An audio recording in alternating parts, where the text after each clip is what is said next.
ఒకప్పుడు ధృతరాష్ట్రుడు భార్యని పిలిచి అడిగాడు, పాండవులకి రాజ్యం ఇవ్వకుండా నా కొడుక్కి రాజ్యం ఇవ్వాలనుకుంటున్నాను, పాండవులు రాజ్యం అడుగుతున్నారు, నువ్వు మహిషివి కదూ, పట్టమహిషివి, నీ అభిప్రాయం ఏమిటని అడిగాడు. ఎంత కుండ బద్దలు కొట్టి చెప్పిందో తెలుసా ఆవిడ ఒక మాట చెప్పింది.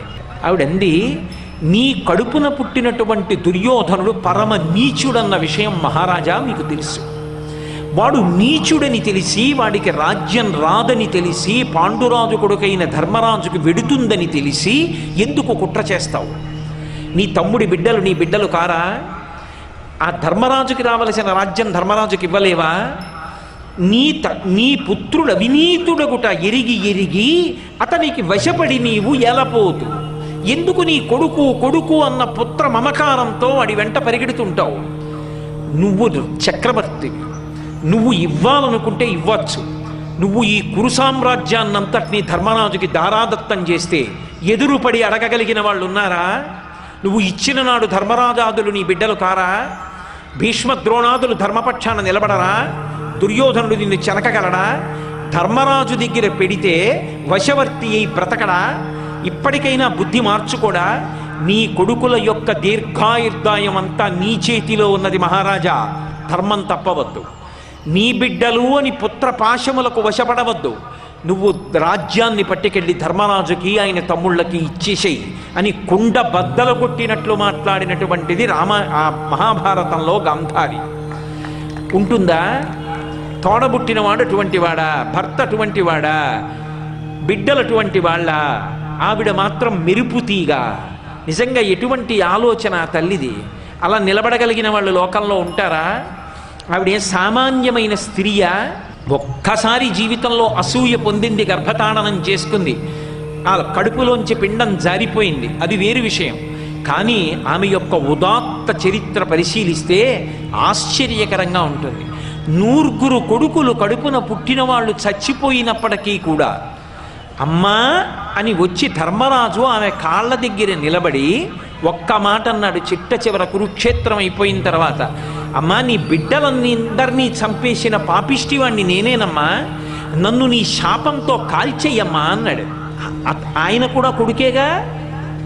అమ్మా ధర్మం కోసం చంపాను కానీ నా అంత నేను చంపలేదమ్మా, నీ బిడ్డల్ని చంపడం తప్పైతే నన్ను కాల్చేయి అని ధర్మరాజు వస్తే ఒక్క మాటల్లా కళ్ళంబట నీళ్లు కార్చి ధర్మరాజుని కౌగిలించుకుంది.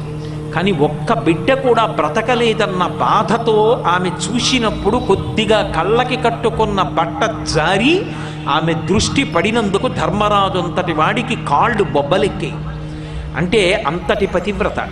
కానీ యుద్ధభూమిలోకి వెళ్ళి చూసినప్పుడు కొడుకులందరూ మరణించి ఉంటే అందున దుశ్శాసనుడు భయంకరంగా వక్షస్థలం బద్దలైపోయి పడిపోతే ఆమె కోపం అటు తిరిగి ఇటు తిరిగి ఎవరి మీద నిలబడాలో తెలియక అంతటి గాంధారి కూడా పుత్రవ్యామోహాన్ని పొంది కృష్ణుడి వంక చూసింది.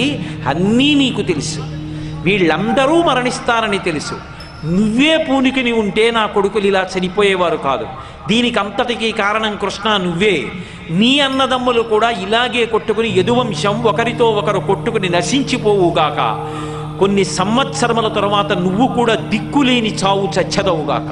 కృష్ణుడు నవ్వి అన్నాడు, అమ్మా ధర్మానికి వంతపాడినందుకు నువ్వు నాకు ఇచ్చిన కానుక అన్నాడు. ఇంతటి గాంధారి కుంచుకుపోయింది.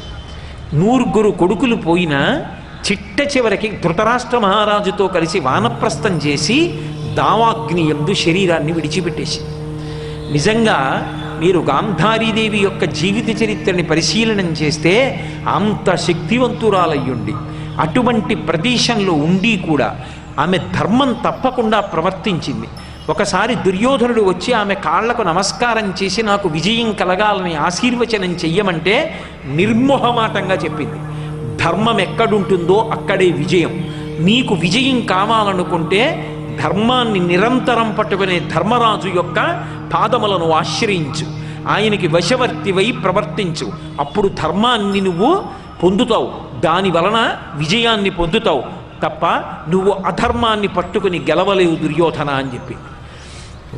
అంతటి ధర్మపక్షపాతి అయి తన బిడ్డలతో కానీ భర్తతో కానీ ధర్మం విషయంలో అసలు వెనుకంజ వెయ్యకుండా మాట్లాడగలిగినటువంటి స్థితిని పొందినటువంటి స్త్రీరత్నం గాంధారీదేవి.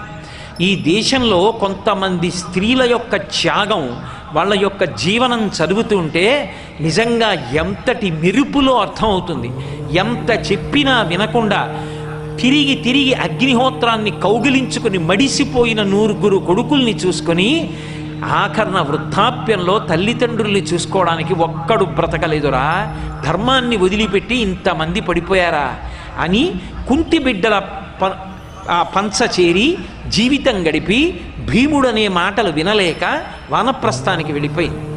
అంత గొప్ప గాంధారి. అలాగే కుంతిదేవి మహాతల్లి జీవితంలో ఎంత కష్టపడిందో. అసలు కుంతీదేవి జీవితం భారతంలో చదివితే ఇన్ని ఉత్థాన పతనాలు, ఇంత సహనం, ఇంత గొప్ప లక్షణాలు మన జాతిలో స్త్రీలకి తప్ప ఎక్కడ కనపడతాయనిపిస్తుంది. ఇటువంటి స్త్రీలు పుట్టిన గడ్డ ఎంత గొప్పదిరా ఈ స్త్రీ జాతి. తెల్లవారి లేస్తే వాళ్ళ పాదాలకి నమస్కరించాలనిపిస్తుంది. మీరు చూడండి, కుంతిదేవి పుట్టింది నిజానికి కుంతిభోజని యొక్క పుత్రికగా కాదు, ఆమె శూరుని యొక్క పుత్రిక. అందుకే శ్రీకృష్ణుడికి మేనత్త, వసుదేవునికి చెల్లెలు. కానీ కుంతిభోజుడు పెంచుకున్నాడు. అసలు తండ్రి పెట్టిన పేరు పృథ, కానీ ఆ కుంతిభోజుడు పెంచుకున్నాడు కాబట్టి కుంతీదేవి అని పేరు వచ్చింది ఆవిడికి. ఎంత ఓర్పు కలిగినది అనడానికి ఒక్కటే అగ్ని పరీక్ష. ఆమె చిన్నతనంలో కుంతిభోజుడి ఇంటికి దుర్వాసో మహర్షి వచ్చారు. నేను ఇక్కడ కొన్ని నెలల పాటు ఉంటాను, నాకు ఉపచారాలు చేయడానికి ఎవరినైనా ఏర్పాటు చేయమన్నాడు. ఆయన కోపధారి. ఇదిగో వస్తున్నాను భోజనానికి అంటాడు. వెళ్ళిపోయిన వాడు రాత్రి వస్తాడు. తాను భోజనం చేయకుండా ఎదురు చూడాలి. తన పత్నులను నియోగించలేదు కుంతిభోజుడు, ఆయన ముందు తట్టుకోలేరని. రాజ్యంలో ఎవరినీ నియమించలేదు. ముక్కుపచ్చలారని పిల్ల ఇంటికొచ్చిన దత్తపుత్రిక కుంతీదేవిని నియమించాడు. ఎంత ఓర్పుతో సేవించిందంటే అన్ని నెలలు సేవించిన తరువాత వెళ్ళిపోతూ దుర్వాసో మహర్షి సంతోషించన్నాడు, నీకు నేను ఒక గొప్ప ఉపదేశం చేస్తున్నాను. నువ్వు ఏ దేవతని కోరుకుంటావో ఆ దేవత యొక్క అనుగ్రహం చేత నీవు సంతానాన్ని పొందుతావన్నాడు. మరి ఏ భవిష్యత్తుని దర్శనం చేసి వరం ఇచ్చాడో మహానుభావుడు. ఇంత గొప్ప వరం ఉంది కదా అని సంతోషించింది. పాండురాజు ఆ రోజుల్లో అరివీర భయంకరుడు, మహానుభావుడు. అటువంటి పాండురాజుకి ఇల్లాలైంది మహాసౌందర్యవతి. ఇంతటి సౌందర్యవతిని, దేవతల యొక్క వరాన్ని పొందినదాన్ని, దుర్వాసో మహర్షి యొక్క వరాన్ని పొందినదాన్ని, పరమ సంతోషాన్ని పొందింది. కర్ణుడి కథ చెప్పలేదు పాండురాజుతోటి. చాలా సంతోషంగా కాలం గడిపింది. ఎంత అందగత్తైనా స్త్రీకి జీవితంలో భరించలేని ఖేదం ఏమిటి అంటే తన భర్త సవతిని తీసుకురావడం. అంతకన్నా బాధ జీవితంలో ఇంకోటి ఏముంటుంది? ఇంతగా అనుగమించే కుంతి ఉండగా మాద్రిని పెళ్లి చేసుకున్నాడు పాండురాజు. అయినా ఆమె అమర్షమును పొందలేదు. పరమ ప్రేమతో తోడ పుట్టిన చెల్లెల్లా చూసింది మాద్రిని. అంత సంతోషంగా కాలం గడుపుతున్నారు. శతశృంగ పర్వతం మీదకి వెళ్ళారు. తీరా వెళ్ళిన తరువాత అనుకోని రీతిలో బాణప్రయోగం చేశాడు పాండురాజు. ముని శాపం ఇచ్చాడు, నువ్వు నీ భార్యలతో సంగమిస్తే మరణాన్ని పొందుతావు అన్నాడు. సంతానం కలగలేదు. నాకు సంతానం కలగాలి ఎలా, తండ్రిని అవడం ఎలా, లేకపోతే ఉన్నత గతులు ఉండవని బాధపడ్డాడు. కుంతీదేవి చెప్పింది, నాకు వరం ఉందంది. అయితే నువ్వు ప్రార్థన చేసి సంతానాన్ని కనన్నాడు. భర్త అనుమతితో దేవతల్ని ప్రార్థన చేసింది. ధర్మరాజ అనుగ్రహంగా ధర్మరాజుని, వాయు అనుగ్రహం చేత భీముణ్ణి, అలాగే దేవేంద్రానుగ్రహంగా అర్జునుణ్ణి కంది. ఇప్పుడు మీరు ఆలోచించండి, సహజంగా సవతులిద్దరుంటే తనకే బిడ్డలున్నారు. అందున అక్కడ గర్భిణి అయ్యింది గాంధారి. ఆమె కన్నా ముందు తను బిడ్డల్ని కంది కాబట్టి సింహాసనానికి వారసుల్ని కంది. కుంతీదేవి జీవితంలో మళ్ళీ ఓ మెట్టు పైకెక్కి సంతోషించింది. మాద్రి కన్నా నేను గొప్పదాన్ని, బిడ్డలున్నారు. గాంధారి కన్నా గొప్పదాన్ని, ముందు సంతానాన్ని కొన్నాను, సింహాసనానికి వారసుల్ని ఇచ్చాను. నా భర్త భార్యాసంగమం చేసి బిడ్డల్ని కనవలసినటువంటి స్థితిని కోల్పోయినా ఆయన తండ్రి అవ్వడానికి వైదికంగా ధార్మికమైన మార్గాన్ని కల్పించాను నేను చేసిన ఋషి శుశ్రూష వలన. పైన నిలబడింది, సంతోషం పొందింది. 2 నిమిషాలు నిలబడలా. ఆ మంత్రం మాద్రికి కూడా చెప్పు, ఆమె కూడా సంతానాన్ని పొందుతుంది అన్నాడు. వెంటనే భర్త ఆజ్ఞ అని మంత్రాన్ని మాద్రికి ఉపదేశం చేసింది. మాద్రి అశ్వినీ దేవతల అనుగ్రహం చేత నకుల సహదేవుల్ని కని తల్లి అయింది. పాండురాజు సహజ చాపల్యం చేత నిగ్రహించుకోలేక మాద్రితో కామసుఖాన్ని అనుభవించబోయి ప్రాణత్యాగం చేశాడు. ఆయనని విడిచిపెట్టి ఉండలేనని చెప్పి భర్త లేకుండా ఇన్ని రాజకీయాల మధ్యలో ధృతరాష్ట్రుడి మధ్య ఆ దుర్యోధనుడితోటి ఇటువంటి వాళ్లతో వేగి దేవతల వలన పొందినటువంటి సంతానాన్ని ధార్మికమని ఒక ఆడది నోరు విప్పి చెప్పుకోవలసి రావడం కన్నా కష్టం ఎక్కడుంటుంది? నేను ఇన్ని కష్టాలు తట్టుకోలేను, వీళ్లకు సింహాసనం దక్కే వరకు నేను ఈ చదరంగం ఆడలేనని మాద్రి సహగమనం చేసి భర్తతో పాటుగా శరీరత్యాగం చేసి తన సవతి బిడ్డలు అని చూడకుండా తన కడుపున పుట్టిన బిడ్డల కన్నా నకుల సహదేవుల్ని ఎక్కువగా ప్రేమించి 5గురికి ద్రౌపదీదేవిని ఇల్లాల్ని చేసింది. 5గురిని కంటికి రెప్పలా పెంచి కాపాడింది.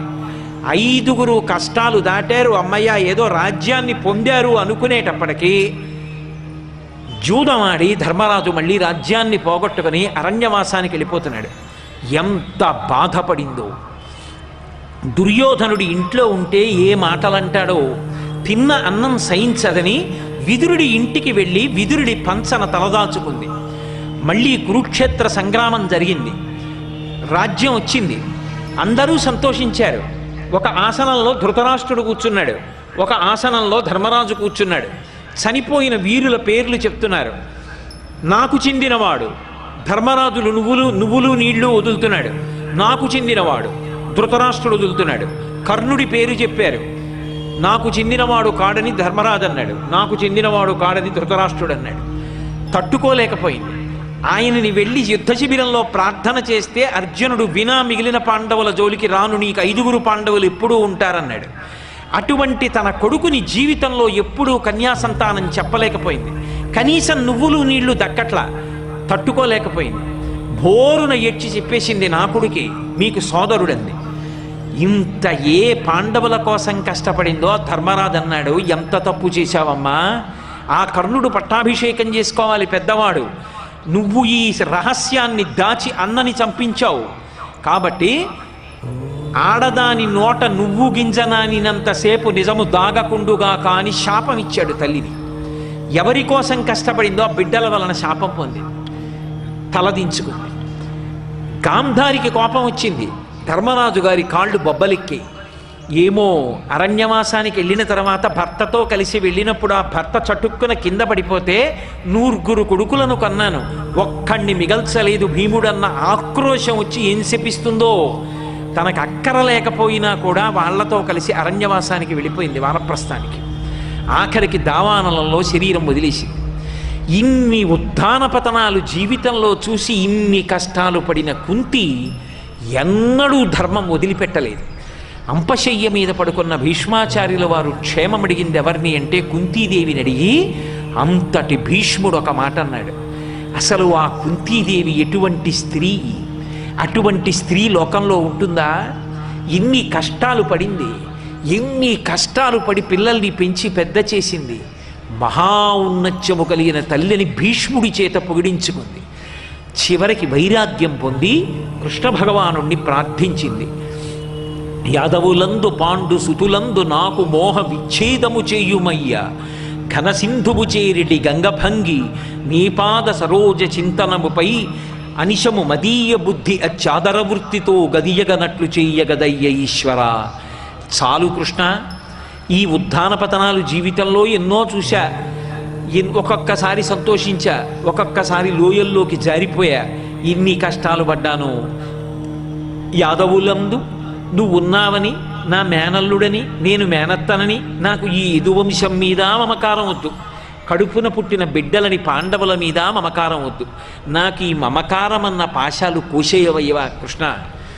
ఆ గంగ ఎక్కడ పుట్టిందో ప్రవహించి ప్రవహించి ప్రవహించి సముద్రంలో చేరిపోయినట్టుగా ఇక నా జీవితం ఎప్పుడూ నిన్నే స్మరిస్తూ స్మరిస్తూ స్మరిస్తూ నీలోనే ఐక్యమైపోయేటట్టుగా నువ్వు వినా ఇంకొక ఆలోచన నా మనస్సుకి రాకుండా నన్ను అనుగ్రహించవయ్యా. ఘనసింధువు చేరిడి గంగభంగి నీపాద సరోజ చింతనముపై అనిశము మదీయ బుద్ధి అచ్చాదర వృత్తితో గదియగనట్లు చెయ్యగదయ్య ఈశ్వరా అని అడిగింది. ఏమి కుంతీదేవి, నేను కేవలం విహంగ వీక్షణం చేస్తున్నానంతే. ఒక్కొక్క స్త్రీ ప్రవర్తన చూస్తే, వాళ్ళ నడవడి చూస్తే ఏమి స్త్రీ వైశిష్ట్యంరా, అసలు నిజంగా వీళ్లతో పోల్చడానికి తగిన పురుషులున్నారా కావ్య పురాణాల్లో అనిపిస్తుంది. అంత ఉదాత్తమైనటువంటి చరిత్ర కలిగిన వారు ద్రౌపదీదేవి. నా తల్లిది ఎంత గొప్ప ధర్మం నిజంగా. లోకంలో కలిసొచ్చిన నాళ్ళు ధర్మం పట్టుకోవడం చాలా తేలికండి. ఉపపాండవులు 5. ద్రౌపదీదేవి పట్టమహిషి గనక ఆమె యందు ధర్మరాజు, భీముడు, అర్జునుడు, నకులుడు, సహదేవుడు కన్న బిడ్డలెవరో వాళ్లే ఉత్తరాధికారులు. దుర్యోధనుడికి మాట ఇచ్చాడు, తొడలు విరిగిపోయి పడిపోయి ఉన్నాడు. నేను నీ యొక్క పగని చల్లారుస్తానన్నాడు. ఎలా పాండవుల మీదకి యుద్ధానికి వెళ్ళడం ఆలోచిస్తూ కూర్చున్నాడు రాత్రివేళ. అకస్మాత్తుగా చూశాడు, ఎక్కడి నుంచో ఒక గుడ్లగూబ వచ్చి ఒక పక్షి చెట్టు మీద గూట్లో ఆ పక్షి పెట్టినటువంటి పిల్లల్ని తన వాడి ముక్కుతో చీల్చి చంపేసింది. ఇదే నేను చెయ్యాలి. నిద్రపోతున్న ద్రౌపదీదేవి యొక్క 5 పిల్లల్ని ఒక్క రాత్రే సంహరిస్తాను. పాండవులకు ఉత్తరాధికారులు ఉండకూడదు. ఏం చేసుకుంటారు ఈ రాజ్యం? వారసులు లేకుండా చేస్తానన్నాడు. పిచ్చెక్కిన వాడిలా అయిపోయి శిబిరం మీద పడిపోయి నిద్రపోతున్న దుష్టజుమ్నుని యొక్క కంఠాన్ని కోసేశాడు. ఏనుగుల యొక్క కుంభస్థలాలు భేదించాడు. గుర్రాల్ని చంపేశాడు. 5 ఉపపాండవుల యొక్క కుత్తుకలు కత్తిరించేశాడు. ఇన్ని చేశాక అర్జునుడు గుర్తొచ్చాడు. 5 చంపేశాను అర్జునుడికి తెలిస్తే పారిపోయాడు. మరునాడు ద్రౌపదీదేవి ఏడుస్తుంటే ఇదేదో జరుగుతుందని తెలుసు కృష్ణ పరమాత్మకి. పాండవుల్ని దూరంగా ఉంచాడు. పాండవులు తిరిగొచ్చారు. మీరు ఆలోచించండి, అంతకన్నా కష్టం లోకంలో ఇంకో స్త్రీకి ఉంటుందండి? గుండెలు బాదుకుని ఏడుస్తోంది. ఇన్ని కష్టాలు పడింది, నేను ఎంతకని చెప్పను మీకు తెలియనివా? ఎన్ని కష్టాలు పడింది మహాతల్లి నిజంగా. ఆవిడలా కష్టాలు పడిన వాళ్ళు ఎవరు కనపడరు. మహాభారతం చదువుతుంటే ద్రౌపదీదేవి కష్టాలు చూస్తుంటే కళ్ళు చెమ్మగిల్లుతాయి. అన్ని కష్టాలు పడింది మహాతల్లి. అటువంటి తల్లి అమ్మయ్యా కురుక్షేత్రం అయిందనేటప్పటికీ 5 కొడుకులు చచ్చిపోయారు. 5 కొడుకుల శవాలు ఎదురుగుండా పెట్టుకుని గుండెలు బాదుకుని ఏడుస్తోంది. అర్జునుడు అన్నాడు, నీ కొడుకుల్ని తెగటార్చిన వాణ్ణి పట్టి తీసుకొచ్చి నీ కాళ్ళ ముందు పారేస్తాను, నీ ఇష్టం వచ్చినట్టు శిక్షించన్నాడు. అశ్వత్థామని పట్టుకోవడానికి వెళ్ళాడు. ఉపసంహారం తెలియకపోయినా బ్రహ్మాస్త్ర ప్రయోగం చేశాడు. కృష్ణుడికి ప్రదక్షిణం చేసి బ్రహ్మాస్త్రాన్ని ఉపసంహారం చేశాడు అర్జునుడు. అర్జునుణ్ణి ఆ అశ్వత్థామని పశువుని కట్టినట్టు కట్టాడు. కట్టి తీసుకొచ్చి ఆ ద్రౌపదీదేవి ముందు పడేశాడు. వీడే నీ పుత్రుల్ని చంపినవాడు, నీ కాల్తో వీడి తల తన్నన్నాడు. ఆవిడంది అశ్వత్థామ దగ్గరికి వెళ్ళి, ఉద్రేకంబునరారు శస్త్రధరులై యుద్ధావనిన్లీరు కించి ద్రోహంబును నీకు చేయురు బలోచ్చేకంబునంచి కటిన్ భద్రాకారుల చిన్నిపాపల రణ ప్రౌఢ క్రియాహీనులన్ నిద్రాసక్తుల సంహరింపనకట నీ చేతులు ఇట్లా ఆడెనో అంది. అయ్యయ్యో, నా కొడుకులు ఉద్రేకంతో యుద్ధభూమికి రాలేదు, కవచం కట్టుకోలేదు, ధనుర్బాణములు పట్టుకోలేదు, ఏమీ అస్త్రప్రయోగం చేయలేదు. అటువంటి పిల్లలు నిద్రపోతున్న వాళ్ళని రాత్రికి రాత్రి 5 చంపేశావా? నీ చేతులు ఎలా ఆడాయ్యా? అన్నిటినీ మించి నువ్వు పుత్రరూపంలో ఉన్న ద్రోణుడివి, ద్రోణాచార్యుల వారి కొడుకువి. ఆ ద్రోణుడు మా గురువు. ఆ ద్రోణాచార్యుల వారే నా భర్తలు 5 కూడా విలువిద్య నేర్పాడు. గురువు యొక్క కొడుకు గురువుతో సమానం, గురుపుత్రుడు. ఇవాళ ద్రోణాచార్యుల వారు లేరు కాబట్టి నువ్వే మాకు గురువు. కాబట్టి తండ్రి లాంటి వాడివి. నువ్వు కబళించావా? నువ్వు చంపేశావా 5 పిల్లల్ని? నీ చేతులు ఎట్లా ఆడాయ్యా అంది.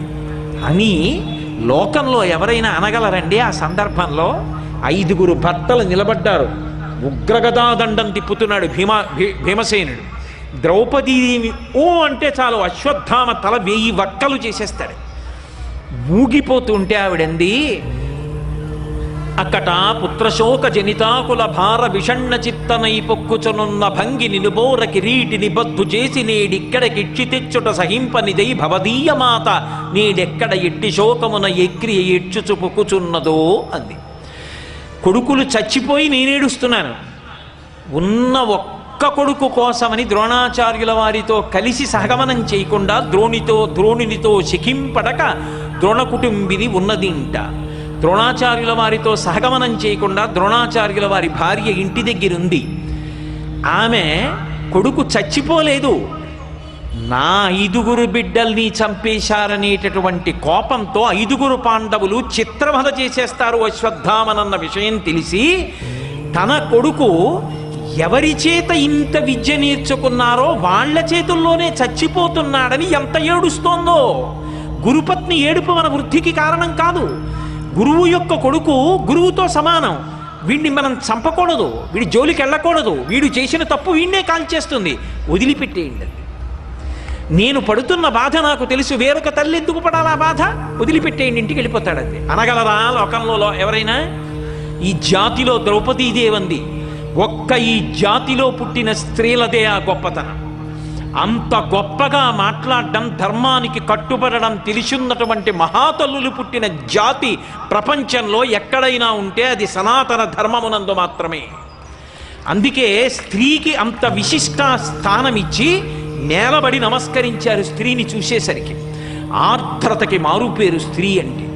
అంత గొప్ప మాట మాట్లాడితే చంపకుండా ఉండలేక చంపినట్టు కాక ధర్మానికి నిలబడ్డం కోసమని చెప్పి ఆ పాశవ్రాత బంధంబుల నుచ్చితోచి శిబిరోర్విభాగంబునన్ పాశిపోన్.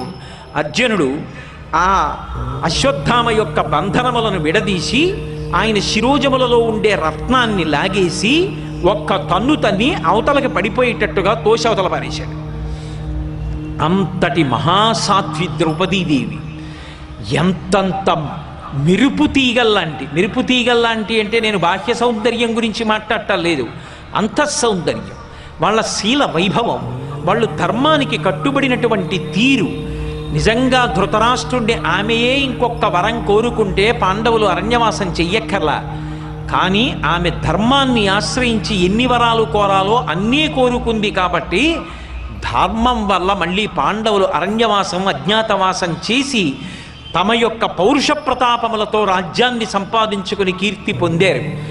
ఎంత గొప్ప ద్రౌపదీదేవి, అంత గొప్ప తల్లి, అంత గొప్ప వైశిష్ట్యం.